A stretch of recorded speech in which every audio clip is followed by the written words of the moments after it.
before we dive into this fascinating exploration of Viking history, please take a moment to like this video, subscribe to our channel for more historical documentaries, and let us know in the comments where you're watching from around the world. Your support helps us continue bringing you these deep historical investigations.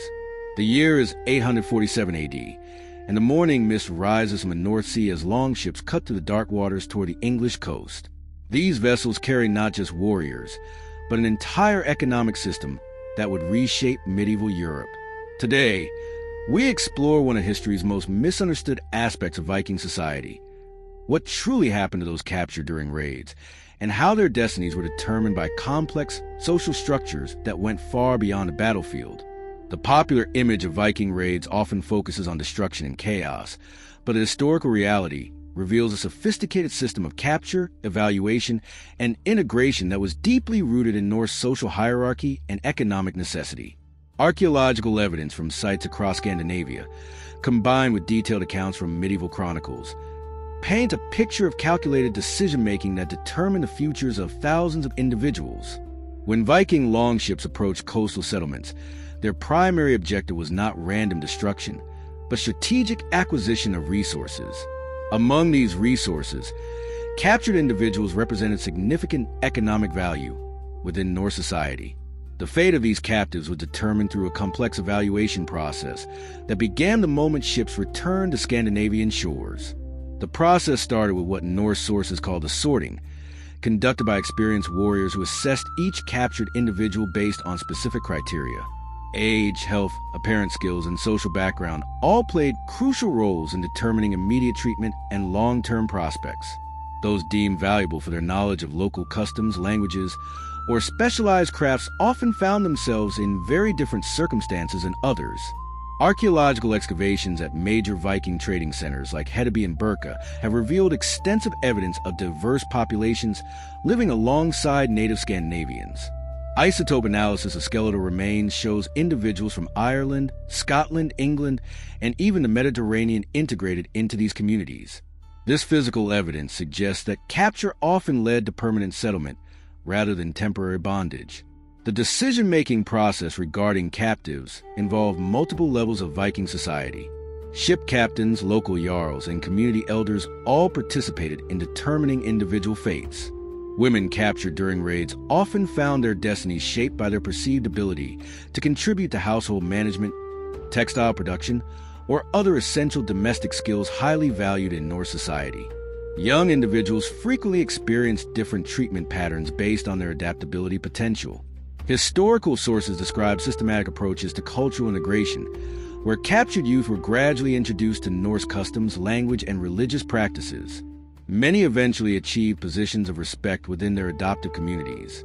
The economic framework surrounding captives was remarkably sophisticated. Viking society operated extensive trade networks stretching from Greenland to Constantinople, and human resources were carefully allocated to support these commercial enterprises. Some captives became essential components of long-distance trading expeditions, serving as translators, cultural intermediaries, and specialists in foreign customs. As we examine these historical patterns, we discover that Viking society's approach to captured individuals reflected broader Scandinavian values of pragmatism and social mobility. Unlike many contemporary medieval societies with rigid class structures, Norse communities demonstrated remarkable flexibility in accepting newcomers who proved their worth through contribution and adaptation. The transformation process often began during the voyage back to Scandinavia, where captured individuals experienced their first exposure to Viking social dynamics.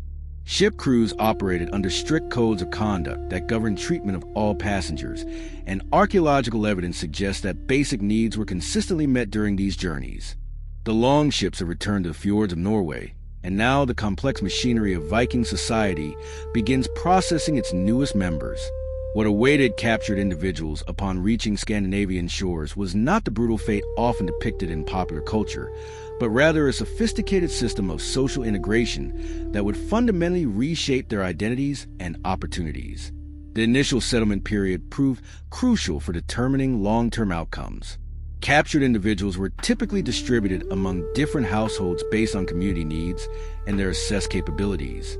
This distribution system, documented in medieval Icelandic sagas and supported by archaeological evidence, prioritized practical considerations over arbitrary treatment. Households that received new members operated under established protocols for integration. The process typically began with observation periods where household leaders evaluated skills, temperament, and adaptation potential. Those who demonstrated useful abilities or positive attitudes toward Norse customs often experienced rapid improvements in their circumstances and social standing. Women captured during raids frequently found opportunities to exercise significant influence within their new communities. Norse society valued practical skills and entrepreneurial initiative, regardless of an individual's origins. Historical records describe cases where foreign women became successful merchants, skilled artisans, or influential household managers within Viking communities. The linguistic adaptation process played a central role in successful integration. Old Norse served as a common language throughout Scandinavia, and mastering it opened doors to full participation in community life. Archaeological evidence from runic inscriptions suggests that many individuals of foreign origin eventually achieved literacy in Norse writing systems. Religious transformation represented another significant aspect of the integration process. While some captured individuals maintained their original beliefs privately, public participation in Norse religious practices became essential for social acceptance. The gradual adoption of Norse spiritual customs often marked the completion of cultural transformation. Economic opportunities for integrated individuals proved surprisingly diverse. Viking society's merchant culture created numerous pathways for advancement based on skill and initiative rather than birth origin. Some former captives became successful traders, traveling the same routes that had originally brought them to Scandinavia as unwilling passengers.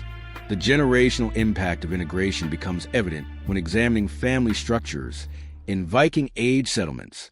Children born to formerly captured individuals were considered full members of Norse society, with access to the same opportunities and social mobility as their peers.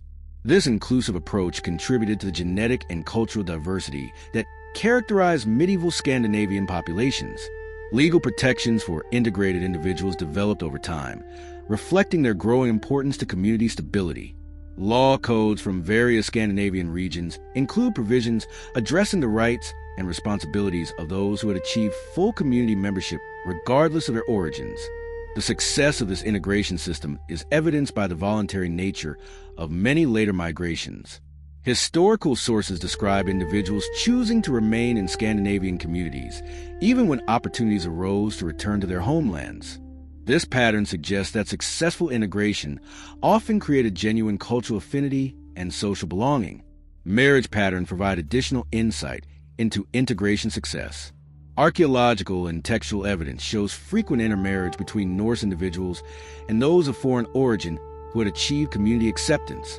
These unions produced children who carried forward combined cultural traditions while identifying primarily as Norse. The long-term consequences of this integration system extended far beyond individual communities. The cultural exchange facilitated by successful integration contributed to the cosmopolitan character of Viking-age Scandinavia, influencing everything from artistic styles to technological innovations. As we conclude our exploration of this complex historical phenomenon, we see that the fate of individuals captured during Viking raids was ultimately determined not by arbitrary cruelty, but by sophisticated social mechanisms designed to maximize community benefit, while providing pathways to acceptance and advancement for those willing to embrace Norse culture.